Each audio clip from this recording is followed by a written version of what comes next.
When a character in a video game has too much power, they usually become nerfed. When a character in an anime has too much power, they nerf everyone and everything else. Brain power and physical power can make a character so overpowered that you start wondering if they have any sort of real weakness or anything that can actually stop them at all. Hey guys, it's Animan here, and today we are going to be taking a look at the top 10 anime where the main character can defeat anyone. Please note that I am not going to include some popular anime like One Punch Man, Mob Psycho 100, The Irregular at Magic High, Overlord, and a couple others in this list. Before we begin, be sure to subscribe to our channel and ring the bell icon and set us all to be notified about our latest videos. Number 10. Baki. Baki is so gruesome and gory that it's kind of funny. If you like seeing brains and guts exploding everywhere, this will tickle your fancy. The inmates that have escaped are all the size of inhuman monsters and enjoy killing for pleasure. The protagonist, Baki Hanma, trains with an intense focus to become strong enough to surpass his father, Yujiro Hanma, the strongest fighter in the world. 5 of the world's most violent and brutal death row inmates are gathering to face Baki. Their objective is to taste defeat. Their unmatched strength and skill have led them to grow bored of life itself, and they now seek out Baki in the hopes that he can overwhelm and utterly crush them. You have to answer only one simple question in order to know whether or not you would enjoy Baki, since what the series offers is really simple. The question is, do you enjoy violence and nonsense? It is genuinely the only thing that this series has to offer, and the only thing that can keep you consistently entertained here. There's nothing else the series can offer you. Number 9. Hamatora the Animation. Hamatora is the collective name of a group of detectives who solve various cases in order to earn a living. Sounds rather standard, doesn't it? Well, not exactly. All the members of Hamatora possess some superhuman power, be it incredible speed or inhuman strength. These are known as minimums, rare innate abilities which only a small percentage of humans can use. Of course, regular citizens have no idea of existence of such individuals. In order to protect the minimum holders from discrimination due to envy, a safe balance, allowing for a normal life for all humans. What happens when a certain someone who desires to tip the balance and send the established world into chaos appears? That you will have to see for yourself. Overall, this anime is awesome. The main character is not only strong, but he is also really smart. The story is amazing and it reminds you of other TV shows and anime, like X-Men and Darker Than Black. The villain is done very well and is also very likable. The first few episodes may feel like the case of today fillers, but they are still fun to watch. I guarantee you that the show gets really interesting around episode 7. Number 8. Kaze no Stigma. This is an anime where certain people have discovered how to magically control fire, wind, earth, and water.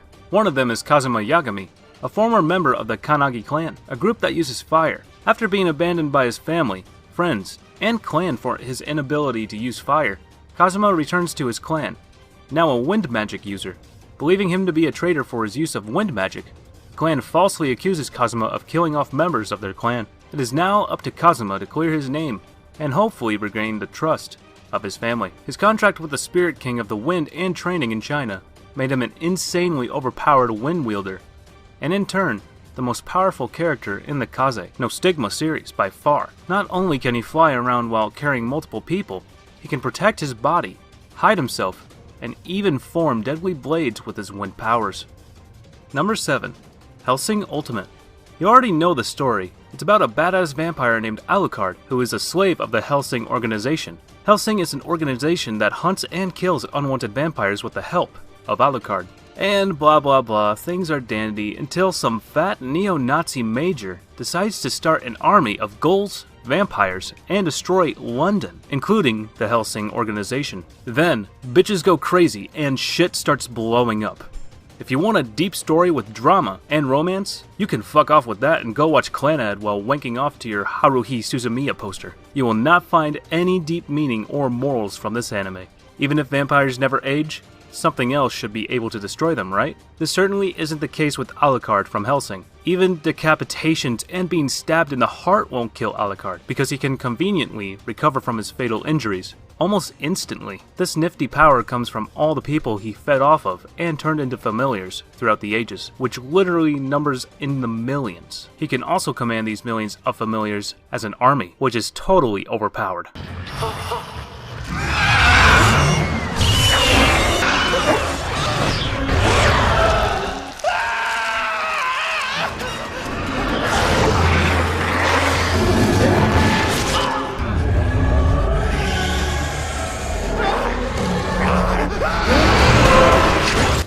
Number 6. Unlimited Sidekick Squad. The story follows the story of a powerful anti-hero Esper named Kyosuke Hyobu that leads Pandra, a band of Espers against a society that generally doesn't accept Espers equally. Espers are commonly imprisoned or used by government organizations for their own personal gain. The story begins with Kyosuke breaking into an Esper prison to rescue one of his Pandra members that had been imprisoned there. While in the prison, he receives assistance from an inmate named Annie Hinomiya. After successfully accomplishing the prison break, Andy decides to join Pandra and assist Kyosuke with his goals of recruiting Espers and trying to bring an end to humanity's rule over Espers. However, it turns out Andy has a different goal in mind when he joins the group. Overall, I found the story to be fairly good and the plot itself to be outstanding.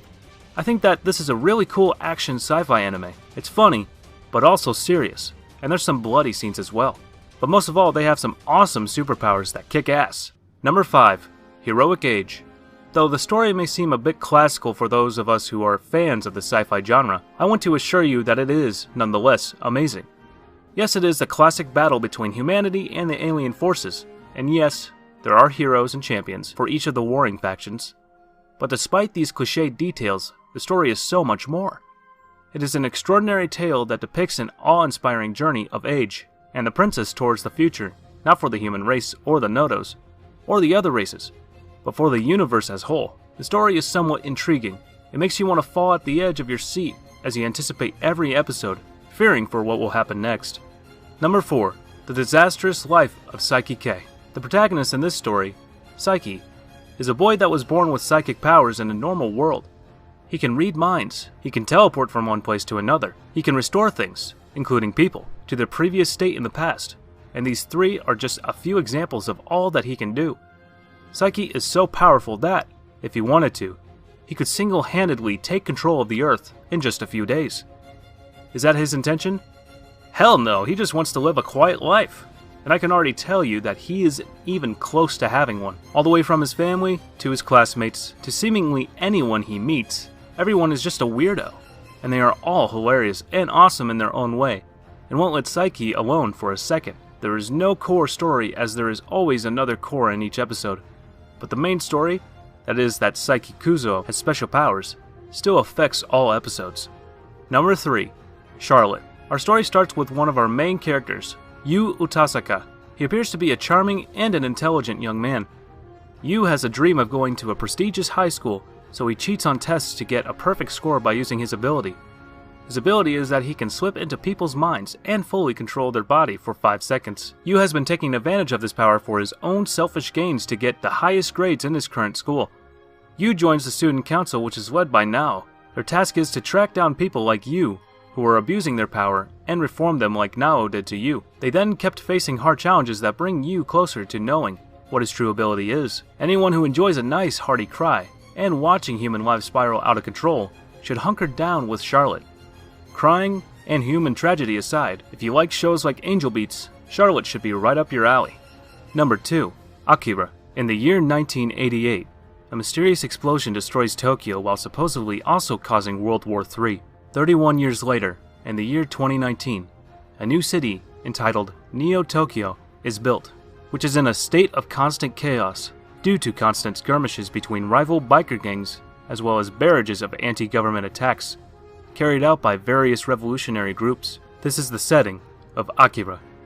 Within this setting, the plot focuses on 2 major characters, Shotaro Kaneda, the arrogant leader of a biker gang, and his childhood friend / rival, Tetsuo Shima, who, throughout the film, develops strange psychic powers that are frighteningly powerful and prove to cause much destruction. This awakens his immeasurable psychic powers after a collision with another psychic.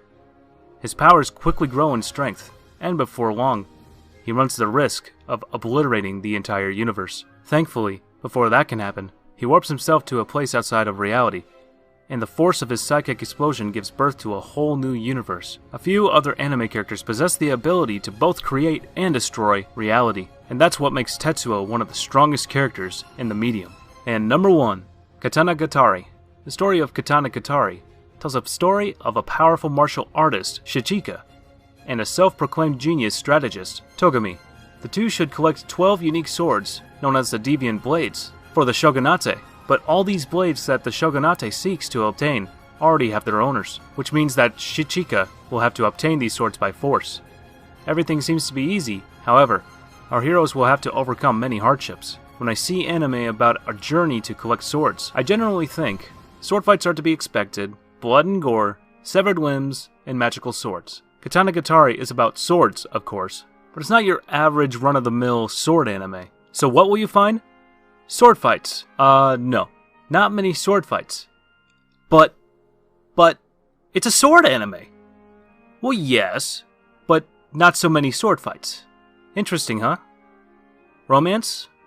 It was kind of expected. Lots of lovey-dovey kissing? Nope. It's more of a weird kind of love. Comedy? Yes. Fair share of good laughs. Plot twist? On the menu. Main character gets beaten up, levels up, gets beaten, levels up, gets beaten, levels up. No leveling up.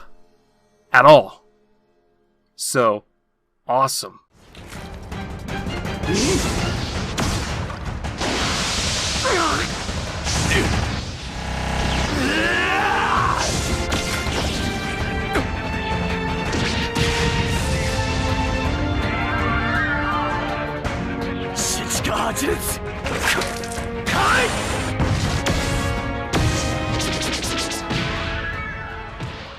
Well, that's it for today, guys. I hope you enjoyed this video. Is there any anime that you want to add into this list? Tell me in the comments below. If you enjoy my videos, please consider becoming a Patreon. It helps a lot. Don't forget to comment what you think of this video. And also, tell me what video we should do next. For now, I'll catch you later. See you in the next one.